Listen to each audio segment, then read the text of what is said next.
on being here tonight. It's so hard to live in Los Angeles. People are working so hard, not only in LA, but in this country.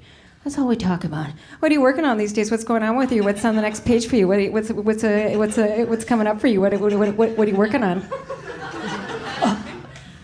I'm done. Yeah, I finished early. It's also scary, See, what do you do? What do you do for a living? And I often say that I'm a bookkeeper, which I am. I do my own QuickBooks. I've been audited by the IRS 5 times. Turns out they owed me $25. Kablam! Because I may be eccentric, but I save my receipts. And, anyways, the reason I say I'm a bookkeeper is because once I was on a flight from JFK to LAX, and I made the mistake of saying what I did, and the woman went into a PTSD stream of consciousness monologue. The worst experience I ever had in my whole life was at a comedy club. We had to sit through this man bombing for an hour, and it was so painful. I will never go see stand-up comedy again. Well, we are sorry that you experienced that with our services. If there's any way we can win back your business. In fact, I'd love to set you up with 20 free tickets to a comedy show. As you guys know, they're pretty easy to come by. So, defensively, I asked her what she did for a living, of course, and she explained that she was an employee of a little company called Cirque du Soleil as a clown. A fucking clown. I have dated a clown before.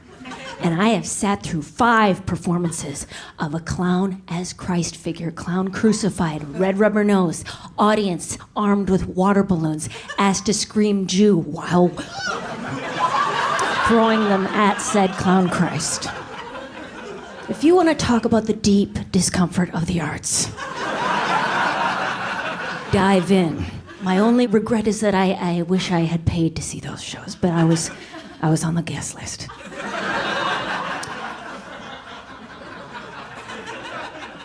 So, I couldn't work for a while. I took about a year and a half off of work because I went mental.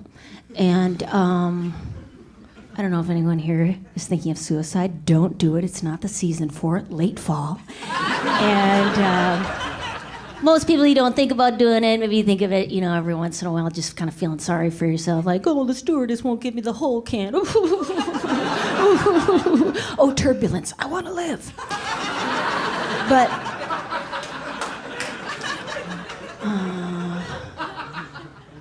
I had told a friend of mine, hey, heads up, if ever I start talking too fast about wanting to get into the touch with the Pope or some other ethical authority, put me in a purple van and drive me to doggy daycare because I need to be boarded for the weekend. Mental illness runs in my family, and it drops at about 40 years old. And that's what happened. Is my friend drove me to the psych ward, and I had my interview with the psychiatrist, and he asked me, why here? I said, well, I have a plan. I'm gonna kill myself. Okay, great. What are the mitigating circumstances? Well, I just every moment is unbearable, and so I just am worried that I don't feel safe by myself, like I'm gonna do something, like I'm gonna hurt myself. I know I will, and I'll be a real mess. I just don't want to do that to other. Okay, and they said, well, what do you do for a living? I said, okay. No response. Totally chill with it, and went on typing on his laptop.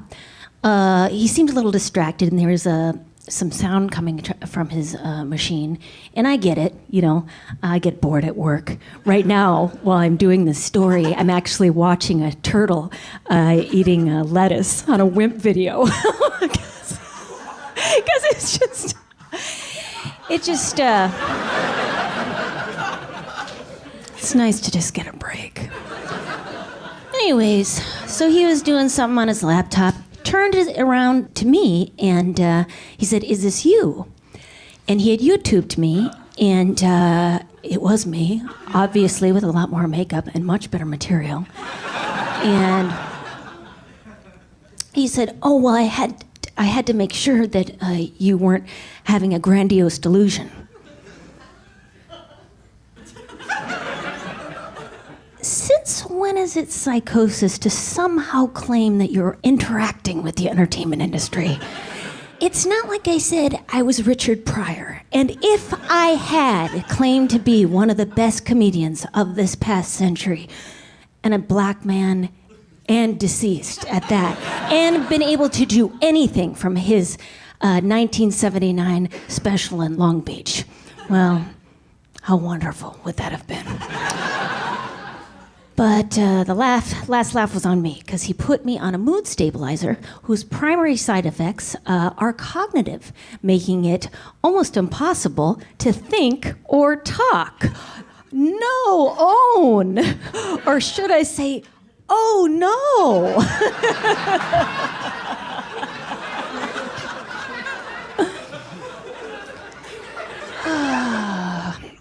A few days later, I was doing a gig and found myself in Chicago bleeding. And I had lost all my identification and was making this noise. About an hour before showtime. And I called my mother and said,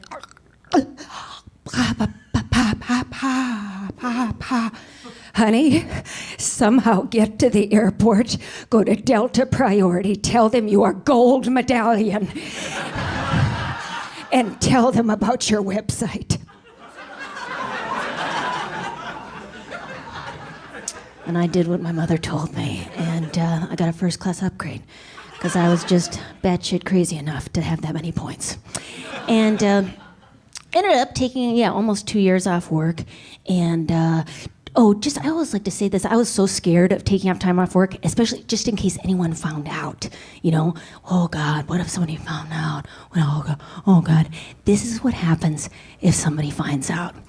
I was in the psych ward, and a woman came up to me and said, "Hi, I know you. I'm a therapist here, but I don't know you personally, but I have friends in the comedy circles. And Joe De La Rosa, he's out of the Stress Factory in New Brunswick, New Jersey. Do you ever play that? Oh, you should. That's surprising, because I would think that not that I would never tell. This is completely confidential, and I would never tell anyone."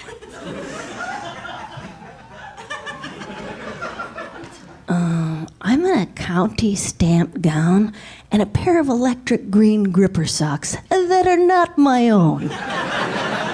You tell whoever the fuck you want, because all is lost. But I went back to work, and I can't do as much as I used to, and I got all this shit from this one fellow coworker, "Hey, I've heard what happened in Chicago." Jeez. Yeah, it was a real mess. I owed them a lot of money. I missed like 6 shows. It was a terrible mess. Yeah, I've never done that. I've never missed a show. I had a temperature of 475 degrees. I was the temperature of a fully charred pork chop. I did a full 90 minutes, lost control of my bowels, to standing ovations. You gotta make those fuckers laugh. Yeah, I guess I was just worried, I wasn't able to think or talk, and it might not be as funny as I'd hoped. Yeah, comedy's gotta be funny. It's gotta be funny to everybody. If it's not funny, it's not comedy. You gotta check it out. I test my shit. I went to China this year. I was not welcome. It was extremely uncomfortable. I did not have a visa. But I spent 3 months there. I translated all my jokes into facial expressions. Guess who has a tour of the Gangshu province? That's awesome, man. So you don't ever get scared of doing a certain, type of gig? No, I love a challenge. I was doing a pop-up open mic at a live birth. And, of course the mom's distracted, but, just to be there for baby's first laugh. And I always do this closer with the younger crowds. Please don't take it. I've been doing this since the late 80s, and it kind of pisses me off because I see people doing it. And it's like, I got this on tape. But here's my closer.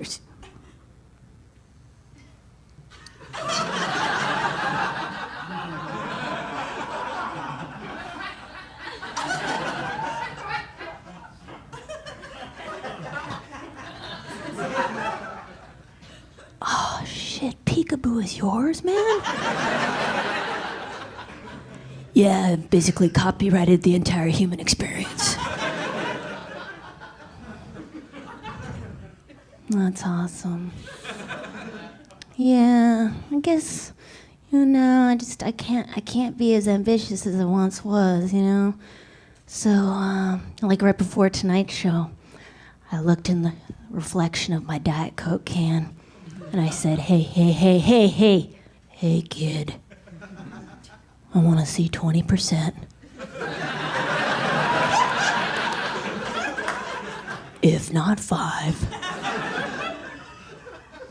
'Cause so what? Who cares? It doesn't even